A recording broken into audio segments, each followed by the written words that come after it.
मैं सरकार से यह सवाल पूछना चाहता हूं, जब सीईटी परीक्षा सरकार ने कराई तो यह कहकर कराई कि यह प्री एग्जाम है। अगर उस प्री एग्जाम में 3,59,000 अभ्यर्थी पास हो गए हैं, तो क्यों सरकार द्वारा ऐसी पॉलिसी बनाई गई कि सिर्फ कुछ ही हजार विद्यार्थियों को उसमें मेन परीक्षा में बैठने का मौका दिया जाए? हम एक लार्जर इंटरेस्ट की बात कर रहे हैं। हम ये नहीं चाहते कि सरकारी भर्ती रुके, लेकिन एक लार्जर प्रोस्पेक्टिव में, एक लार्जर इंटरेस्ट में हम ये चाहते हैं कि सभी विद्यार्थियों को, अभ्यर्थियों को बराबर का मौका परीक्षा में बैठने का दिया जाना चाहिए।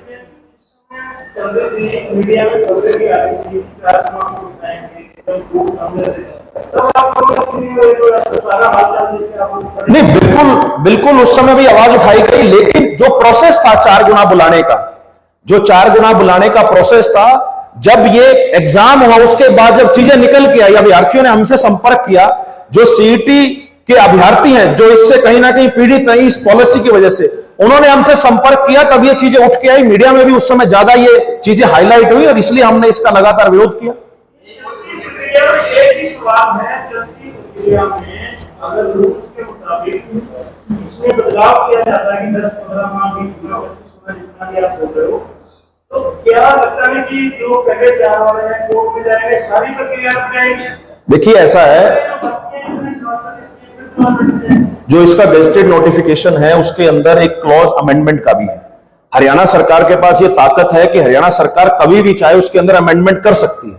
अब मनोहर लाल खट्टर जी एक बात कहते हैं कि खेल शुरू होने से पहले नियम तय किए जाते हैं, लेकिन इस गजेटेड नोटिफिकेशन के अंदर, अगर मैं गलत नहीं हूं तो क्लॉज नंबर 16 ऐसा है जिसमें बकायदा सरकार की तरफ से पॉलिसी बनाते वक्त यह लिखा गया था कि इस पॉलिसी के अंदर कोई भी फेरबदल, कोई भी चेंज जो है वो हरियाणा सरकार किसी भी समय कर सकती है। नहीं,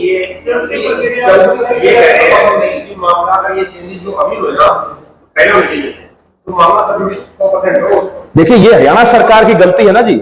अगर हरियाणा सरकार ने ये पॉलिसी डिजाइन करी है तो हरियाणा सरकार की गलती है, और लेकिन क्लोज है वहां पर, उस गजेटेड नोटिफिकेशन में क्लोज है बकायदा, और उसमें हरियाणा सरकार इसको चेंज कर सकती है, अमेंड कर सकती है।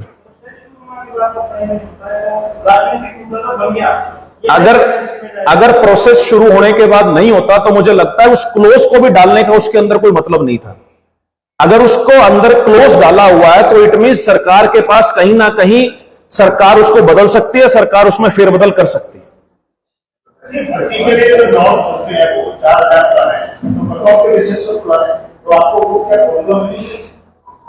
पहली बात तो जो कट ऑफ के मैंने आपके सामने एग्जांपल रखे, इसमें ही गड़बड़ियां हैं।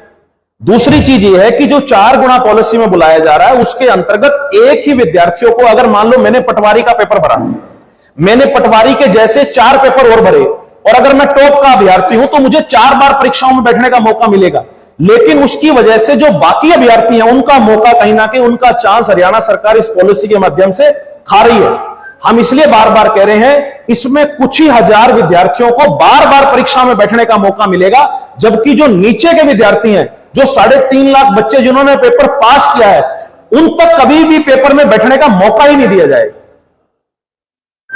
तो फिर आप क्या चाहते हैं कि पूरी भर्ती प्रक्रिया रद्द हो जाए? नहीं, हम क्यों चाहें भर्ती प्रक्रिया रद्द हो? हम चाहते हैं कि 3,59,000 के लिए कोई प्रोविजन तय किया जाए। हरियाणा सरकार कुछ ना कुछ ऐसा प्रोविजन लेके आए जिसमें सभी बच्चों को पेपर में बैठने का मौका भी दिया जाए और साथ के साथ ये भर्ती भी समय पर पूरी हो।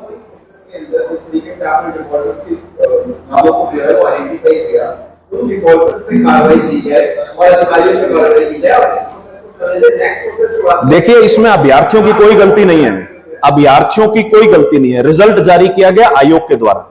ये सिर्फ 3 मैंने आपके सामने, क्योंकि समय की लिमिट है इसलिए मैंने 3 आपके समक्ष रखे अलग अलग कैटेगरीज के। ऐसे कई हजार एग्जाम्पल हैं जो इस रिजल्ट के अंदर है। पहली बात तो उनको दुरुस्त किया जाए, और साथ ही साथ जो सीईटी के अंदर बाकी अभ्यर्थी हैं उनको परीक्षा में बैठने का मौका कैसा दिया जाए, इसके लिए कोई ना कोई प्रोविजन, कोई ना कोई हल हरियाणा सरकार के द्वारा निकाला जाए।